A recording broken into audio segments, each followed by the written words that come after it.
Hi everyone, we will be waiting 2 to 3 minutes before we get started to accommodate for the rest of the attendees who are in the middle of connecting. Stay tuned.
Okay, welcome everyone. I'm Heike Ritter and I will be your host for this webinar. Thanks for joining and thanks for being part of our community.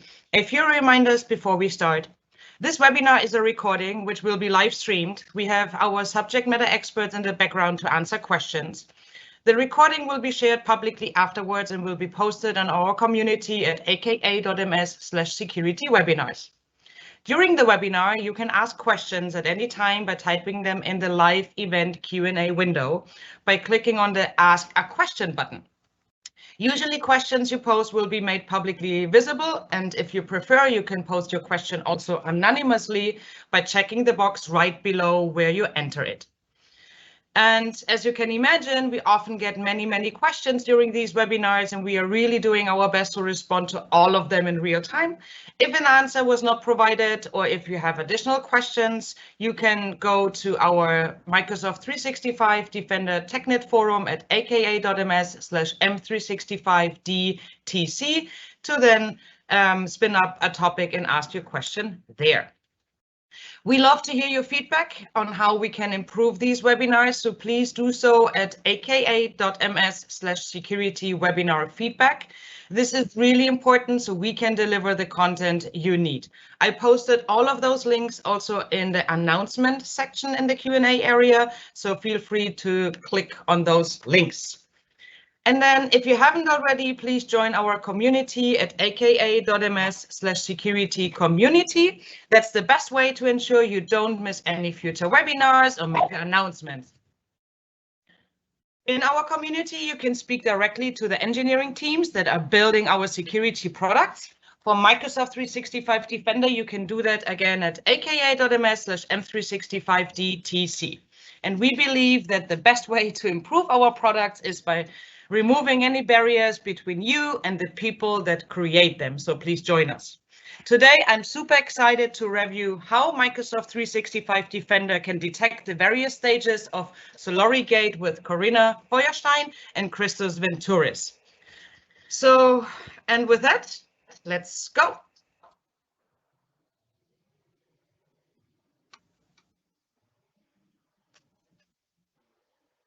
Hi, everyone.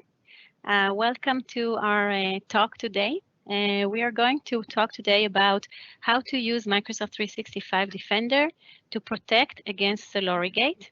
I'm Corinna Feuerstein. I'm a PM Manager on Microsoft 365 Security, and with me is Christos Ventouris, a Senior Program Manager on the team, and Jake Maurer, a Program Manager on the team as well. So, Microsoft security researchers are still in investigation and response to a sophisticated cyber attack that we name Solorigate. It's also referred as Sunburst by FireEye, and it involves a supply chain compromise and the subsequent compromise of some organizational cloud assets.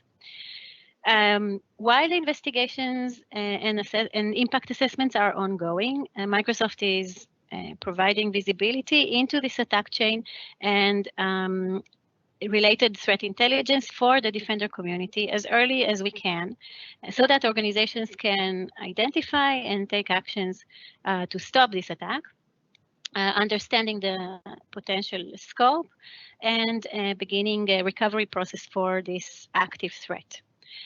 We have established a resource center where we constantly update everything we know about this attack, and this information is available at aka.ms/Solorigate. This talk today, paired with our Microsoft 365 Defender Solorigate blog that we published, serves as a guide for security operations and incident response teams for how to use Microsoft 365 Defender to identify, investigate, and respond to this Solorigate attack if it's found in your environment. The description of the attack in this talk is based on current analysis and investigations by researchers across Microsoft and our partners and the intelligence community who are all collaborating to respond to this attack. It's an active threat that continues to evolve, and so the findings here are representative of what we know at this time.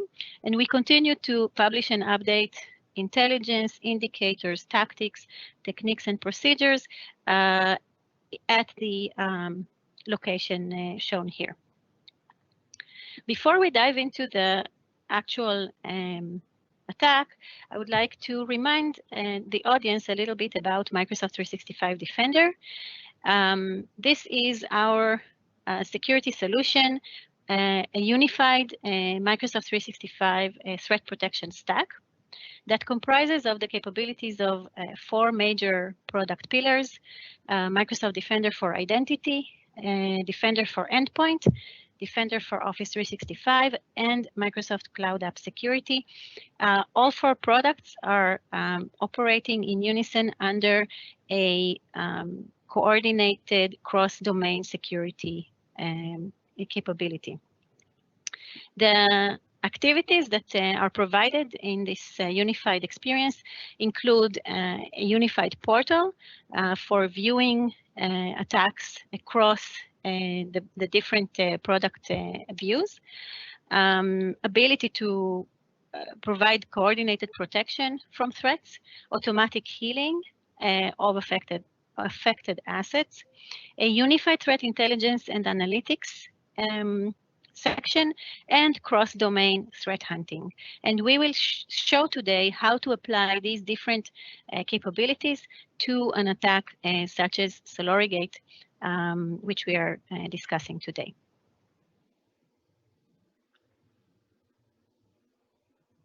So let's move on to learn a little bit about the Solorigate attack.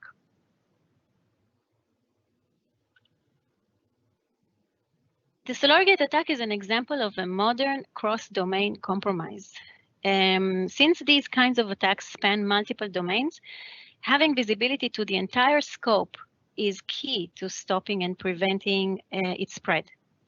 It features sophisticated techniques involving a software supply chain compromise that allowed attackers to introduce malicious code into signed binaries on the SolarWinds Orion platform, which is a popular IT management software.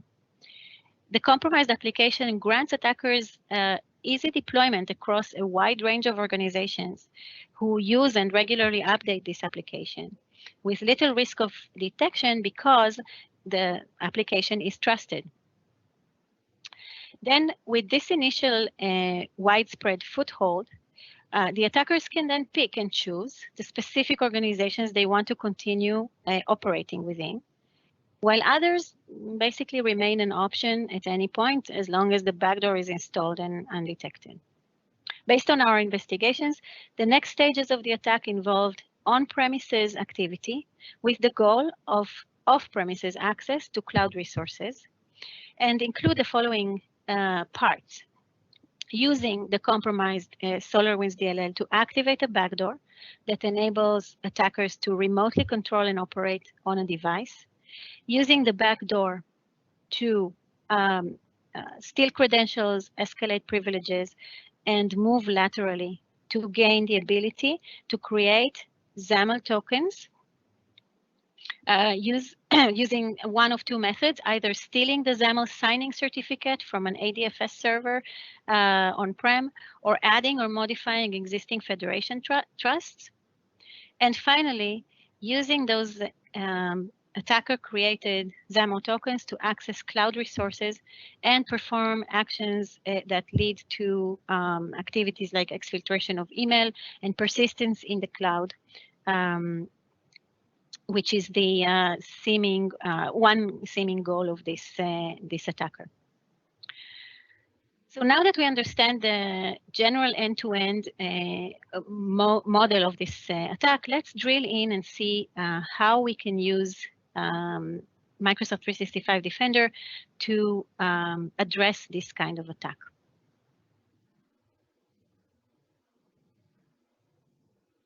So as soon as the attack was discovered, Microsoft researchers published 2 threat analytics reports to help organizations determine if they are affected, assess the impact of the attack, and identify actions to contain it. These reports are published in Microsoft 365 in the Microsoft 365 Security Center. This is our portal at security.microsoft.com, and it's available to all Microsoft 365 Defender for endpoint customers and 365 Defender early adopters. In addition to detailed descriptions of the attack, TTPs, and the IOCs, the reports also provide real-time data aggregated from signals across Microsoft 365 Defender, indicating the all-up impact of the threat to the organization, as well as details about relevant incidents and alerts to initiate investigation. These reports continue to be updated as additional information becomes available. Now, given the significance of this specific threat, we are making similar relevant Microsoft threat intelligence data, including the updated list of IOCs, available outside of the threat analytics report and our 365 Defender portal to everyone publicly. And the comprehensive list of guidance and insights for that is available at the AKAMS/Solorigate URL. We recommend that Microsoft 365 Defender customers start their investigations here in the Threat Analytics report. After gaining deep understanding of the threat from the descriptions and getting the latest research findings, you can take the following steps. The report uses insights from TVM, which is the Threat and Vulnerability Management capability in Defender for Endpoint, to identify devices that have the compromised SolarWinds Orion platform binaries. And from this chart in Threat Analytics, we can view the mitigation details to see a list of devices which, with the vulnerability ID TVM 2020-002, which was added specifically to help with these Solorigate investigations. TVM also provides more information about this vulnerability as well as relevant applications in the software inventory view. And there are also multiple recommendations, security recommendations to address this threat, including instructions of how to update the software version that is installed on exposed devices. So this is our recommended first stop.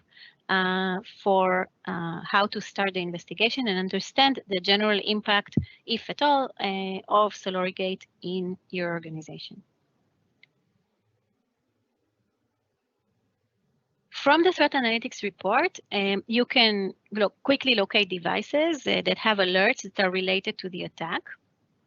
But some Solorigate activities may not be directly tied to this specific threat in the system, but will still trigger alerts because of generally suspicious behaviors. And all alerts in Microsoft 365 Defender are correlated into incidents, which is an example of that you see here. Incidents help you see the relationship between detected activities. So they help understand the end-to-end picture of the attack, and also are the central place to start investigation, containing, and remediation of the threat in a consolidated manner. So the next recommendation is to review the incidents queue, looking for incidents and alerts relevant to this attacker's TTPs that are described in the threat analytics report we have seen before. Now, some alerts are specially tagged with the Microsoft Threat Experts to indicate that these are malicious activities that Microsoft researchers found in customer environments who are onboarded to this service during hunting. As part of this service, researchers investigated this attack as it unfolded and sent targeted attack notifications. So if you see an alert tagged with Microsoft Threat Experts, we strongly recommend that you give it immediate attention. In addition, Microsoft Threat Experts customers who have the Experts on Demand subscriptions can also reach out directly to our on-demand hunters for additional help in understanding this threat and the scope of its impact in their environments. Now let's talk a little bit about data. So Microsoft 365 Defender exposes all of the data collected from the various pillars and workloads in a hunting interface named Advanced Hunting. Advanced Hunting shows a very rich set of data sources. But in response to Solorigate, we actually enabled several additional data sources relevant for this type of threat, namely the Azure ID Audit Logs and Azure ID sign-in data. And this is now available for all customers in public preview. Azure ID Audit Logs are now available in the Cloud App Events table and provide the ability to see any changes done by features within Azure AD. Examples would be changes made to resources in Azure AD, adding or removing users, applications, groups, roles, and policies. Currently, this data is available to customers who have MCAS with the Office 365 connector. And going forward, we will be expanding availability to more Microsoft 365 Defender customers.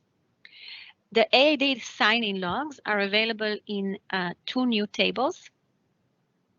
They contain service principal and managed identity sign-in events in one table, and then interactive and non-interactive sign-in events in the other. These new tables are visible for global roles assigned in AAD only, as enforced by AAD. And they are currently suffixed with beta only because we expose them as quickly as possible as a short-term solution to help customers identify possible malicious sign-in events. But in parallel to making the data available, we're working on a more complete solution which may generate changes to tables and schemas for this data. And here's an example of how this data appears in Advanced Hunting and an example query for over this information about, in this case, sign-ins from of the same user from multiple cities. Now, we actually provided, in addition to these new data sources, a very comprehensive set of hunting queries relevant to the Solorigate attack. They are identified by the suffix Solorigate in our GitHub repository, and we will talk in today's talk about a few of them. We'll also describe some detections and hunting queries, but you'll see in the GitHub the full set of these hunting queries. With that, I will pass it on to Christos to start describing to us in detail how this attack unfolds and how we are able to see it in Microsoft 365 Defender. Thank you, Corina. So in the first stage of the attack, we have the steps that involve the attacker getting initial access to the target organization and establishing command and control operations. So when the compromised SolarWinds binary gets loaded on the device through the normal update channels, the backdoor is activated and will go through an extensive list of checks to ensure that it is running in an actual enterprise network and not on a device of an analyst who would potentially try to reverse engineer or analyze the binary. It will then contact a command and control server using a subdomain that is generated partly with information gathered from the device, which means that a unique subdomain is generated for each affected domain in a target organization. The backdoor allows attackers to remotely run commands on the device and move to the next stages of the attack. For more information on the analysis of this stage, you can read our in-depth analysis of the Solorigate malware in the Microsoft blogs. With regard to detections from this stage, Microsoft Defender for Endpoint delivers comprehensive protection against this threat. Microsoft Defender Antivirus will detect and block the malicious DLL and its behaviors. It will quarantine the malware, even if the process is already running. For a full list of detections and protection alerts, you can also visit our blog. Now, if the malicious code is successfully deployed, the backdoor will lie dormant for up to 2 weeks, so that it will stay silent and blend, let's say, itself with the environment and not activate immediately, so that an organization will make the correlation that the malware execution was related to the update of the server. It will then attempt to contact numerous C2 domains, with the primary domain being in avsvmcloud.com, and the backdoor user is using a domain generation algorithm to evade detection. Microsoft 365 Defender detects and blocks this kind of behavior. To evade security software and analyst tools, the Solorigate malware enumerates the target system and is looking for certain running processes, loaded drivers, and registry keys with the goal of disabling them. The Microsoft Defender for Endpoint sensor is one of the processes the malware attempts to disable. Microsoft Defender for Endpoint has built-in protections against many techniques attackers use to disable endpoint sensors, ranging from hardened OS protection, anti-tampering policies, and detections for a variety of tampering attempts, including attempts to stop Microsoft Defender for Endpoint sensor or tampering with the settings of the endpoint sensor. Successfully disabling Microsoft Defender for Endpoint can prevent the system from reporting observed activities. However, the multitude of signals reported into Microsoft 365 Defender provides a unique opportunity to hunt for systems where the tampering technique used might have been successful. The hunting query that you can see in the slide can be used to locate devices that should be reporting to Defender, but they aren't. First, the query is setting up the lookup window to the last 24 hours and will check for devices that have not sent telemetry information for at least 8 hours. Then, a table containing all the devices with network activity is populated. After that, the query creates a table with devices that did have network activity in the last 8 hours, and a list of all the IPs with network traffic where network traffic is created. Then the query builds a table of devices with no network traffic, and a new list of devices seen active is created because they were seen by other devices running Defender. Finally, all the created tables are combined and summarized to show devices that were seen that were not seen sending telemetry for the last 8 hours, but they were seen communicating with other devices on the network that is protected by Defender.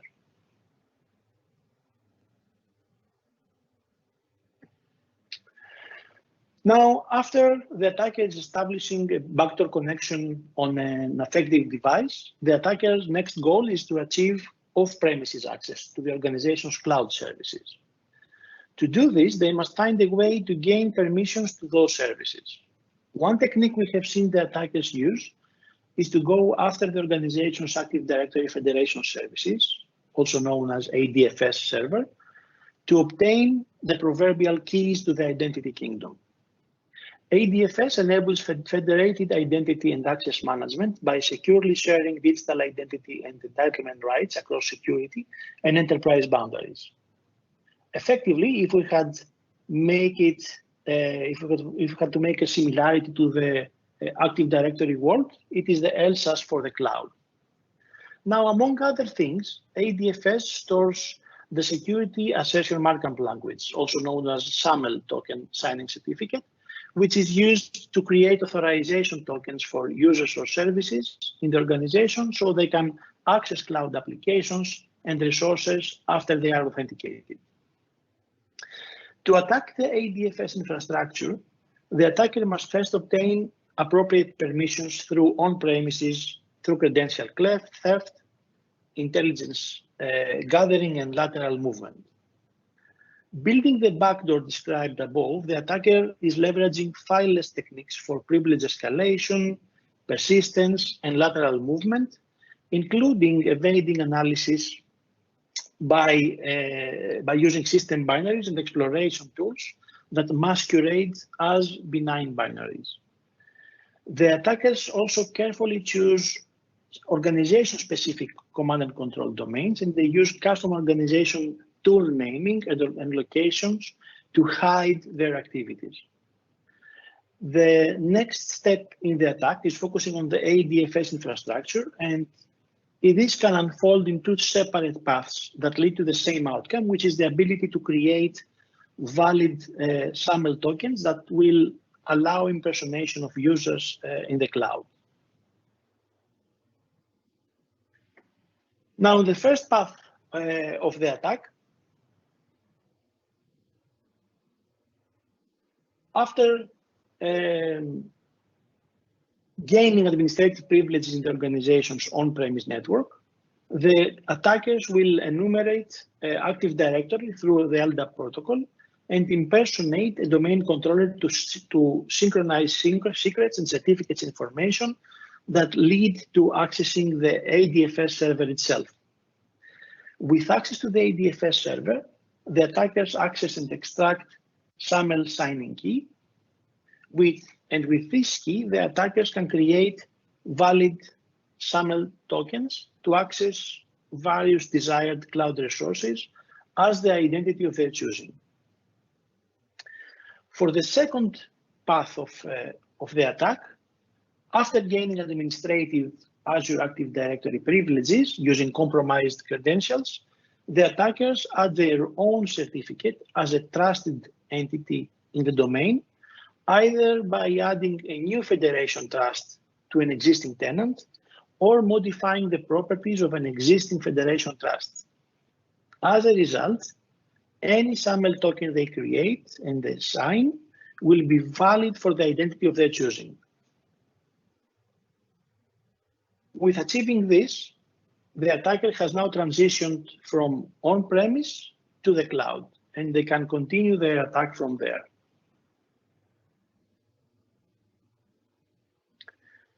Microsoft Defender for Endpoint can detect a wide array of these attack techniques, allowing SOC teams to track the attacker's action in the environment and take actions to contain the attack.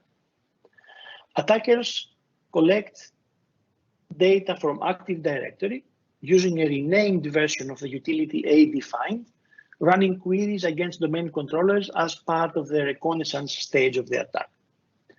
Microsoft Defender for Endpoint detects this behavior and allows the SOC analyst to track compromised devices at this stage to gain visibility into the information the attacker is looking for.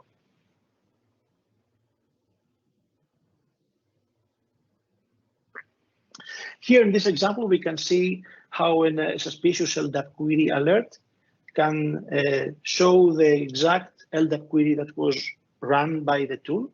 And we can also see that the tool that was used was actually a renamed version of the ADFS tool.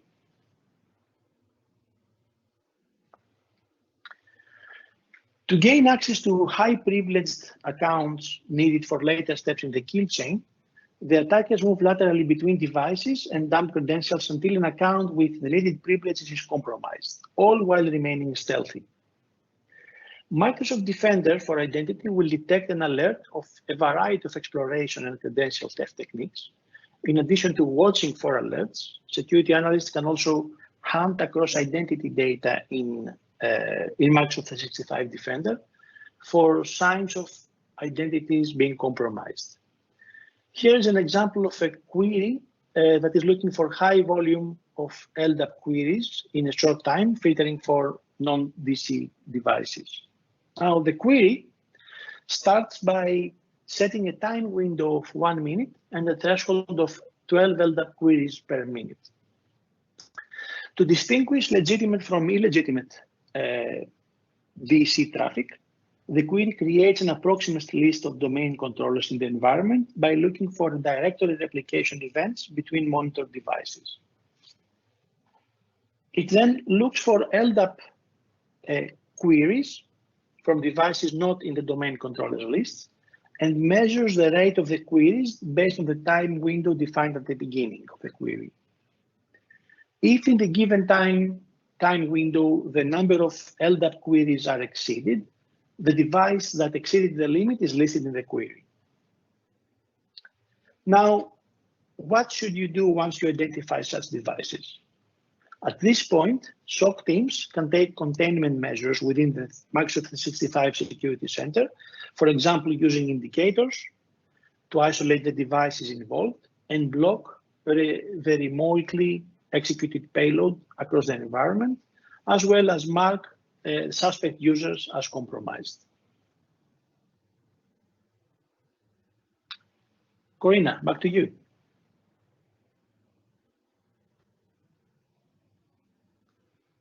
Thank you, Christos. So we will continue our journey here into this fascinating kill chain by talking about some of the next steps. So first of all, we've seen this threat execute a variety of credential theft methods, such as dumping LSSS memory, and those are also detected and blocked by Defender for Endpoint. The example here shows the detection of lateral movement with the attacker using WMI to run their payload remotely using the run DLL32 process. As you can see, run DLL32 is run remotely here and through WMI actually executing the payload on a different device, and by this essentially moving laterally to another device. Another technique used by the attacker for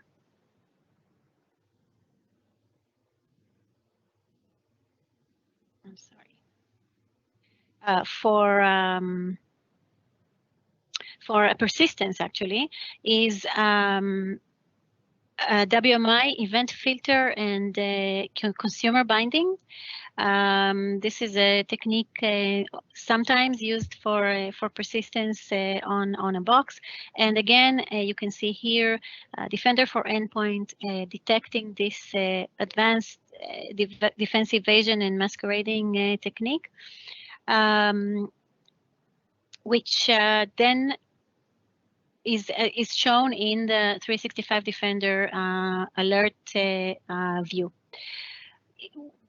Normally, for every alert in the system, there are descriptions of recommended actions. This is the time to mention this and to recommend that anytime for any of the alerts that is shown here and you might see in the 365 Defender console, we recommend following the recommended actions in the alert to, in this case, remove persistence and prevent the attacker's payload from loading after reboot.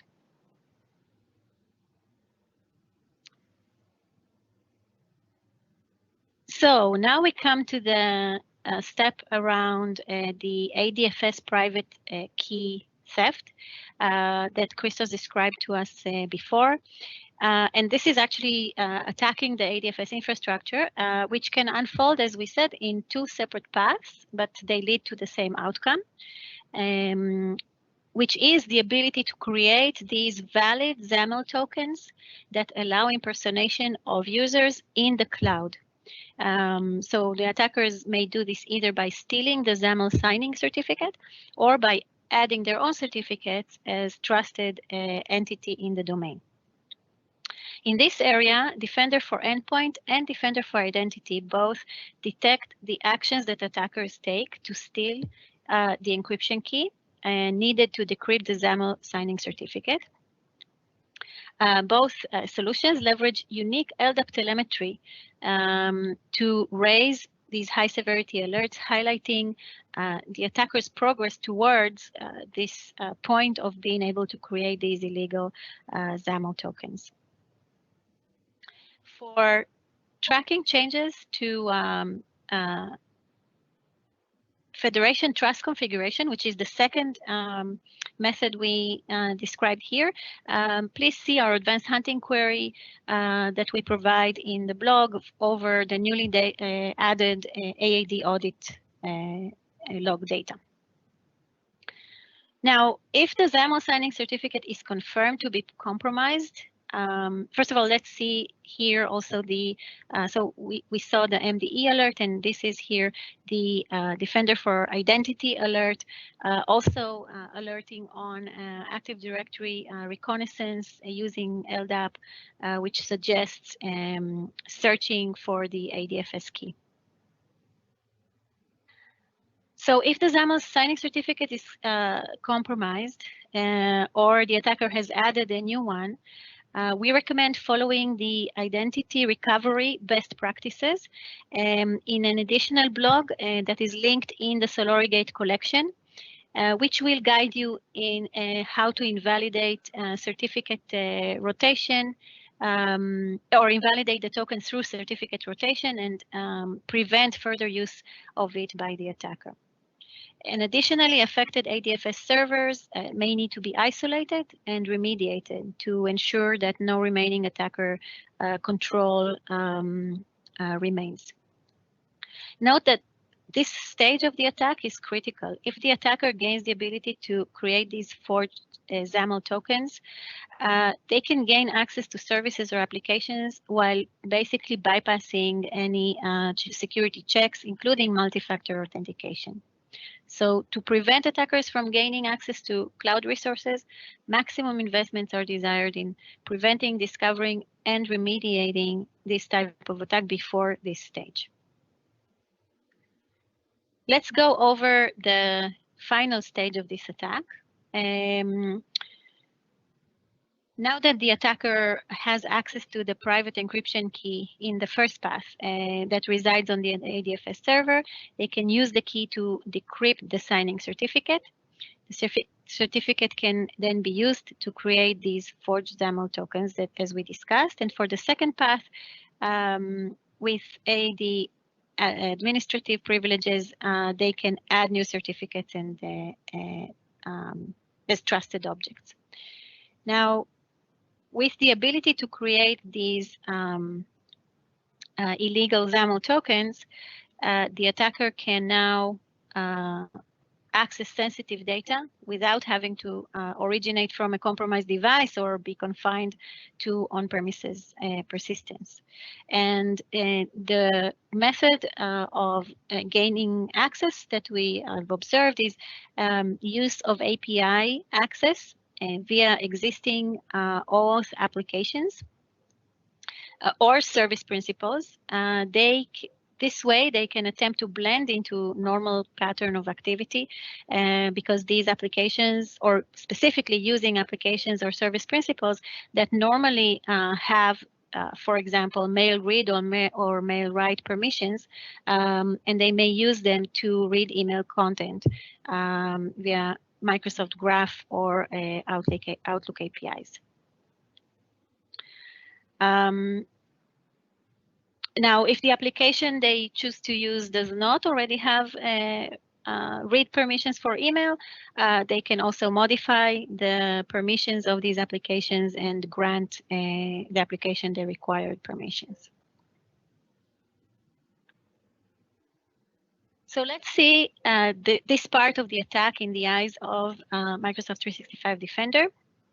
First of all, here in the cloud portion of the attack, Microsoft Cloud App Security, MCAS, comes into play.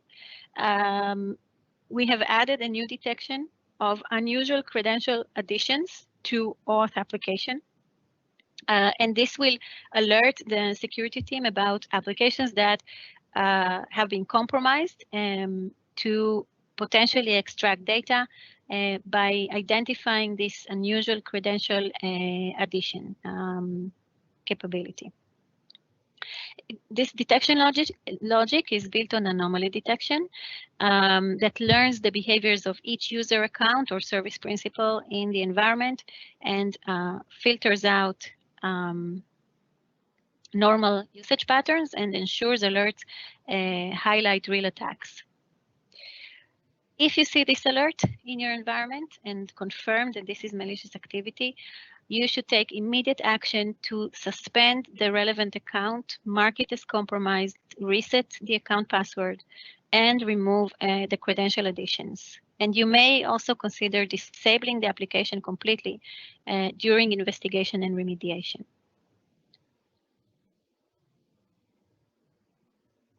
In addition to these alerts,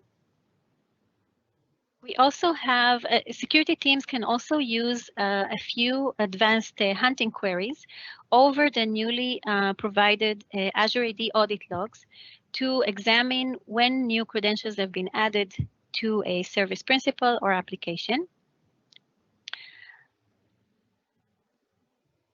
And here's an example of discovering the addition of uncommon credential types to applications through advanced hunting. Here we look in the Cloud App Events table. This is where the Azure ID Audit Log events are currently collected.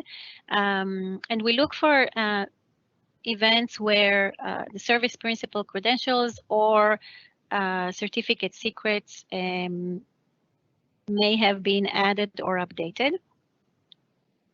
And here we look for events where a password-based credential was replaced or replaced a certificate, or a certificate replaced a password-based credential. And finally, we display the affected applications with the difference in previous and new credential type set.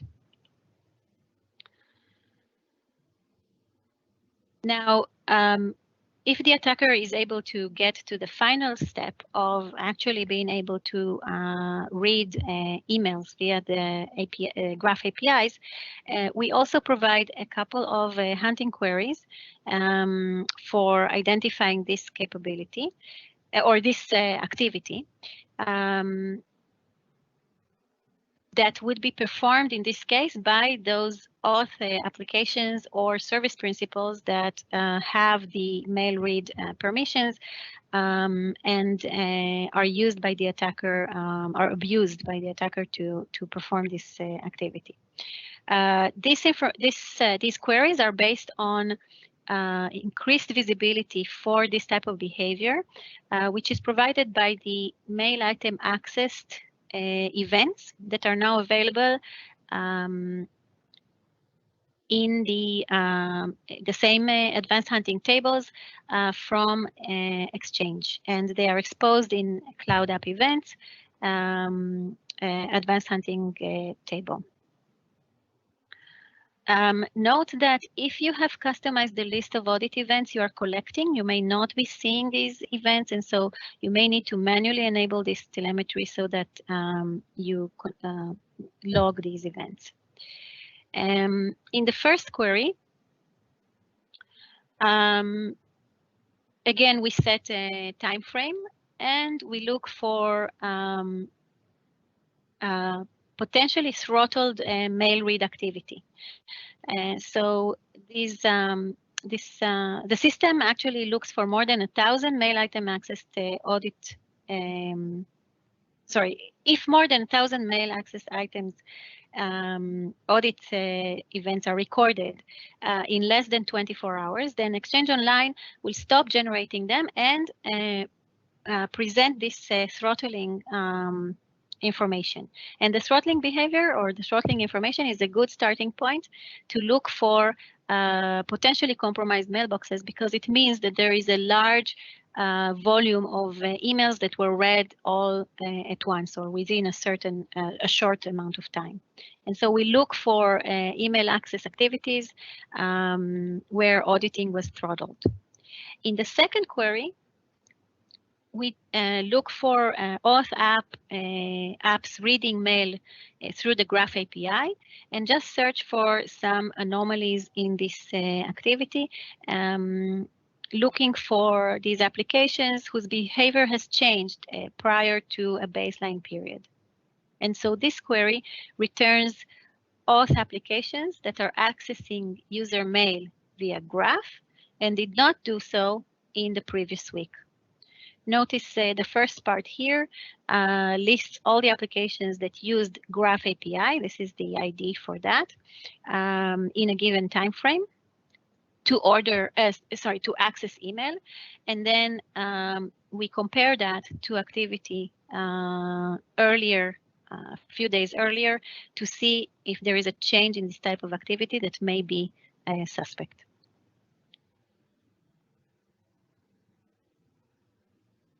So in this talk, we have only presented part of the detections and hunting queries that are relevant to the Solorigate attack. You will see in the appendix of our blog, it contains a more comprehensive list of both all relevant detections across the Solorigate kill chain from across our Microsoft 365 products, across MDE, MDI, and MCAS, and a comprehensive list of our hunting queries that are relevant for this attack, and again available in our GitHub. So we encourage you to visit the blog for an updated list. We continue to update them as more arise. Now, there are a few more relevant blogs on Solorigate, some existing and some upcoming. We have the Analyzing Solorigate blog, which gives an in-depth malware analysis of the initial compromise backdoor that we just described here, but there is a lot more in-depth research type information in there, as well as our Advice for Incident Responders blog, which assists with guidance on how to recover, particularly identity compromised. And many of the Microsoft 365 Defender advanced hunting queries that we described here and are also in our blog can be used for activities that are described that are performed as part of the recovery. two more upcoming posts. There is one that will discuss the security admin aspect of this attack. So recommendations for how to improve the organizational security posture, meaning security configurations, hardening, and so on, relevant for an attack like Solorigate. We encourage you to watch for this. There's a lot of good information in there. And finally, there is an upcoming blog with a step-by-step guide on how to set up a lab on your own and simulate some of the Solorigate attack TTPs if you would like to do so. So this concludes our presentation. Again, we encourage you to watch for all of the information available from Microsoft about this threat, about our tooling, and anything that unfolds at AKAMS Solorigate. Learn more about Microsoft 365 Defender. And thank you for listening. Thank you, Christos.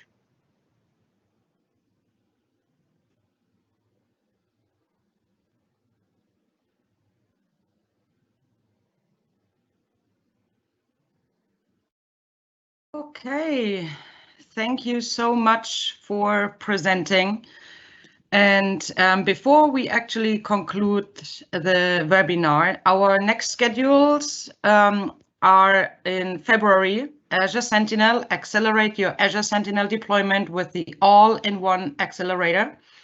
Then February 16, the billion-dollar central bank heist, and then February 18, best practices for converting detection rules from Splunk, Curator, and ArcSight to Azure Sentinel rules. February 23rd is Azure Security Center best practices for improving your secure score. And for more webinars and for details and registration, you can go to aka.ms/security webinars. Again, if we missed to answer questions or you have any additional questions, please go to our Microsoft 365 Defender forum at aka.ms/m365dtc. I posted all these links and information also in the announcement window. And again, thank you very much, Corey and Christos, for today's session. Thank you to the rest of the team who helped answering the questions. And most of all, I want to thank all of you for being part of our community and for joining us on these webinars. We hope to see you in the next one again, and goodbye.